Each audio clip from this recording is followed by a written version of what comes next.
You might believe you are steering the relationship, but the truth is often darker. Many women quietly pull the strings without you realizing it. Behind affection and charm, there are subtle yet ruthless tactics designed to bend your emotions, weaken your willpower, and make you dance to their rhythm. These are not obvious moves. They work in silence, hidden beneath guilt, comparison, and emotional withdrawal. If left unnoticed, you slowly surrender your freedom piece by piece until nothing remains. This breakdown will expose the darkest manipulation tactics women use to control you, and how you can resist them. Number 1. The guilt-tripping trap. Among the most insidious manipulation tactics women employ, guilt-tripping stands out as one of the most destructive. It does not attack your logic directly, nor does it demand something openly. Instead, it works silently, by planting the seed of shame and self-blame in your mind until you surrender. The brilliance of this tactic is that it makes you feel as if you are the problem, even when you are not. A woman who guilt-trips you will often disguise her demands as emotional appeals. She might say things like, "If you really loved me, you would do this for me. After everything I've done for you, this is how you treat me. I guess I'm just not important to you." Notice the pattern.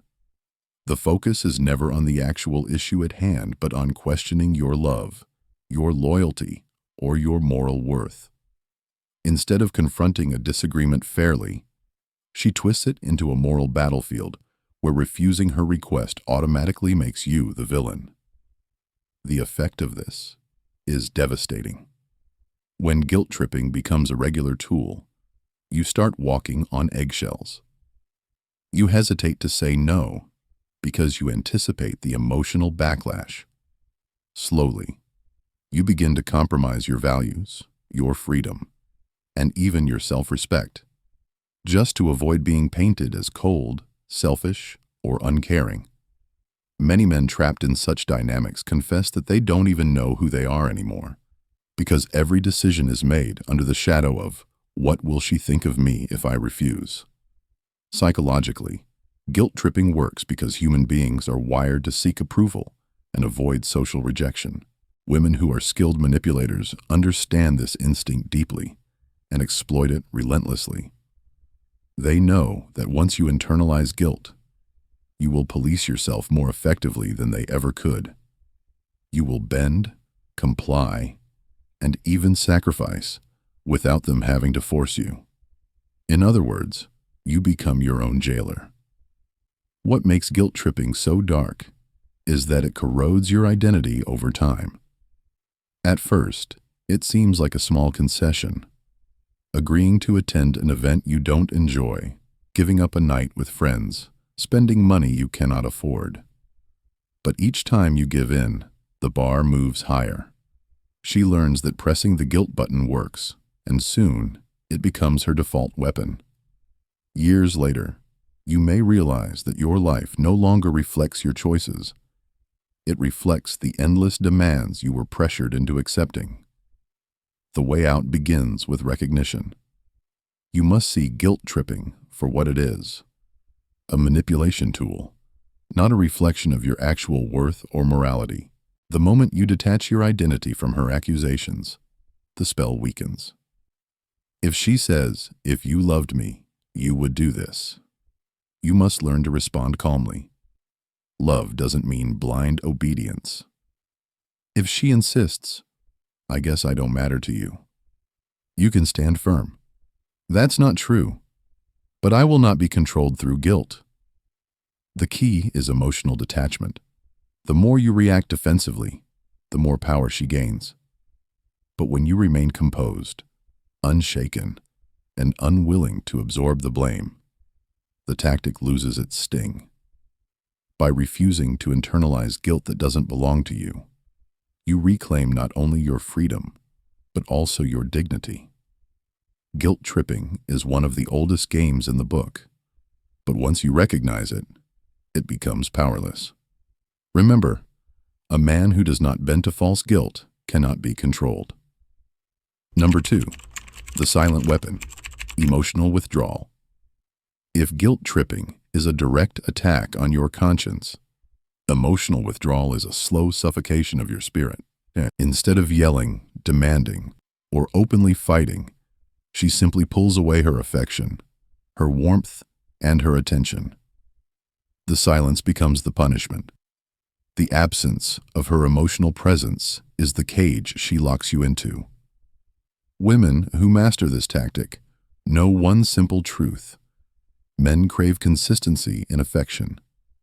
When a man invests emotionally, he naturally expects reciprocity, some form of stability in return. By withdrawing love and intimacy at strategic moments, she destabilizes that expectation.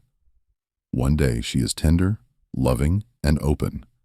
The next day she becomes distant, cold, and unreachable. This contrast creates confusion, anxiety, and a desperate urge to restore the connection at any cost. Think about the typical examples. She ignores your messages for hours or even days after an argument, leaving you in limbo. She stops showing physical affection, turning away when you try to kiss or hug her. She gives short, dismissive answers, making you feel like every word you say is an annoyance. She suddenly becomes too busy for quality time without explaining why. This silence speaks louder than words. It makes you question yourself.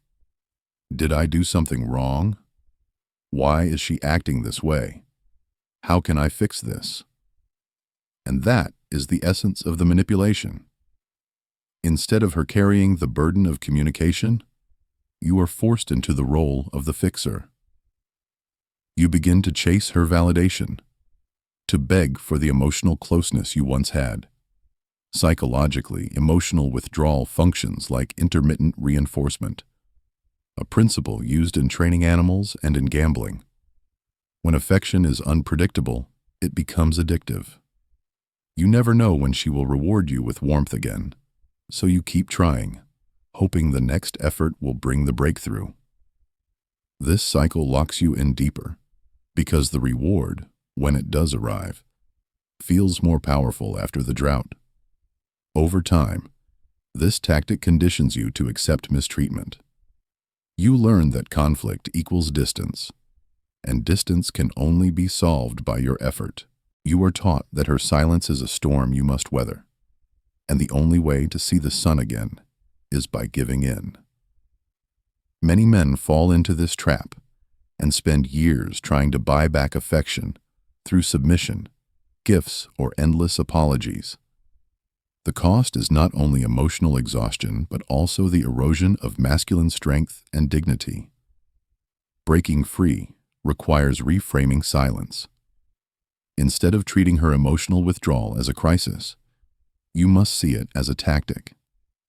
If she chooses to retreat, you must not chase. If she becomes distant, you must not beg.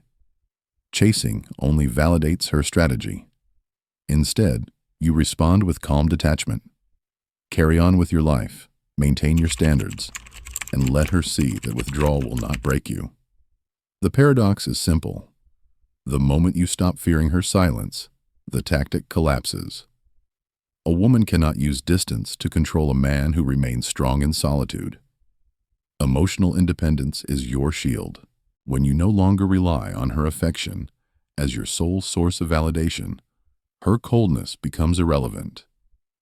Emotional withdrawal may feel like suffocation when you depend on it, but when you learn to breathe on your own, the weapon turns powerless. Remember, silence can only imprison you if you hand over the key. Number 3. Comparison and implicit threats. If guilt makes you bend and silence makes you chase, comparison is the knife that cuts into your pride. Few tactics sting as deeply as being compared to another man, especially when that comparison is designed to highlight your supposed shortcomings. Women who use this manipulation understand that a man's ego, his sense of worth, is often tied to how he measures up against rivals. By drawing subtle or direct comparisons, they create insecurity and pressure you to prove yourself. It rarely begins with open insults. Instead, it slips into the conversation casually. My ex used to surprise me with gifts sometimes. Why can't you be more ambitious like Sarah's husband? Other men would never treat their girlfriends this way. At first, these comments might seem harmless, but the intention is clear: to plant doubt in your mind. You begin to question whether you're enough, whether you're falling short of some invisible standard. The manipulation lies in shifting the frame. Suddenly, you are no longer judged on your own merits, but against an idealized figure, often exaggerated or fabricated. The implicit threat behind comparison is powerful. The unspoken message is, if you don't measure up, I can find someone who does. This suggestion does not need to be verbalized. Your imagination fills in the blanks. You start to fear replacement, abandonment, or loss of affection. Fear becomes the leash. Driven by insecurity, you begin overcompensating, working harder, giving more, sacrificing further, all in a desperate attempt to meet her ever-moving standard.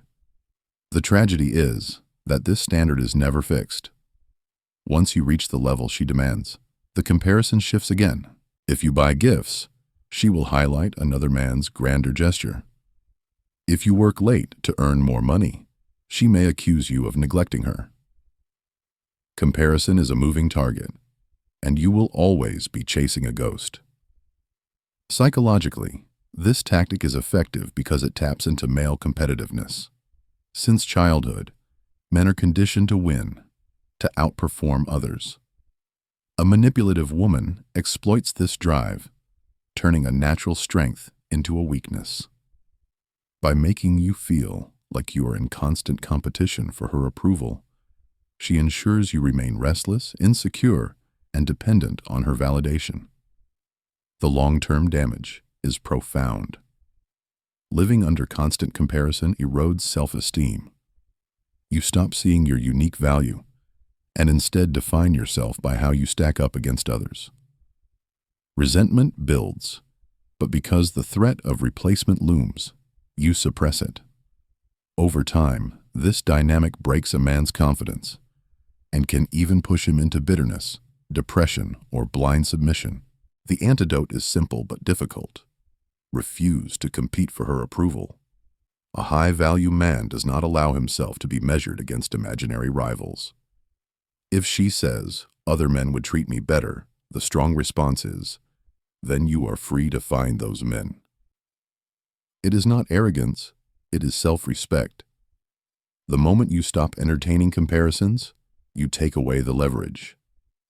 You must understand that a woman who constantly compares you to others is not seeking your growth. She is seeking control. Genuine love builds, encourages, and inspires. Manipulative comparison, on the other hand, belittles, pressures, and enslaves. The line is clear. Remember this rule: when you know your worth, comparison becomes meaningless. A man who values himself cannot be manipulated by the shadow of another. Number 4. Exploiting insecurities. Every man carries insecurities, no matter how strong or confident he may appear. It could be about his looks, his career, his finances, or his social status. A manipulative woman knows this, and instead of nurturing or supporting him, she uses those weak spots as pressure points. By constantly pressing on his insecurities, she keeps him unbalanced, dependent, and eager to prove himself. Unlike open criticism, this tactic is subtle and layered. She does not attack all at once. Instead, she throws small remarks that sting but are hard to confront. Examples include, "You've gained some weight. Don't you care about your body? Maybe if you made more money, we could actually enjoy life. You're not as confident as other men I know." These comments are framed as observations or constructive feedback. But the underlying goal is not to help. It is to chip away at your self-image. Over time, these micro-attacks accumulate, and you begin to see yourself through her critical lens. The insecurity that once whispered in the back of your mind now screams at you every day. The genius of this manipulation lies in how it redirects your energy. Instead of questioning her behavior, you focus on fixing yourself to meet her standards. She becomes the silent judge, and you become the performer, desperate for her approval. The more she highlights your flaws, the more effort you pour into compensating, working harder, dressing differently, even sacrificing your values, just to silence her criticism. But the trap is endless. Insecurities can never be fully solved because the bar keeps moving. Once you improve in one area, she finds another weak spot to exploit. Today it's your job. Tomorrow it's your social skills. And next week, it might be your appearance again. This revolving door of criticism ensures that you are always off balance and never truly satisfied with yourself. Psychologically, this tactic is devastating because it strikes at the core of identity. A man who constantly feels inadequate loses not only confidence but also clarity of thought. He becomes more malleable, more willing to submit, because he believes he is lucky to have her despite his flaws. The irony is brutal. The very person who should uplift him is the one chaining him to his own doubts. The way out begins with ownership of your insecurities. Every man must face the truth that no one is perfect, and that weakness does not define worth. The moment you accept your flaws without shame, her weapon dulls. If she says, "You don't make enough money," the strong response is, "Maybe not yet, but my value isn't measured by your standard." If she mocks your confidence, you remind yourself, "Confidence is built, not given, and I don't need your approval to own it." The antidote is self-validation. When you stop outsourcing your sense of worth to her judgment, she can no longer exploit your insecurities. A man anchored in his own self-respect cannot be manipulated by criticism disguised as concern.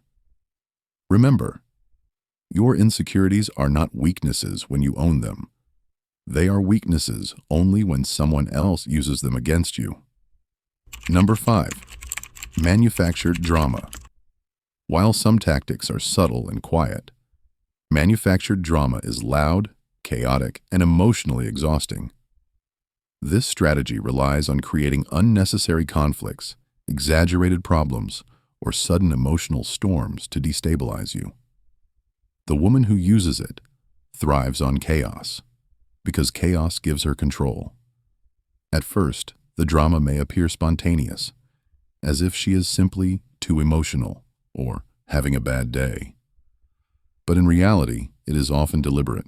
By manufacturing problems where none exist, she forces you into a reactive state. You become the firefighter, always scrambling to put out the flames she sets. Consider the patterns. She suddenly picks a fight over a minor issue, blowing it out of proportion. She accuses you of things you never did, just to make you defend yourself.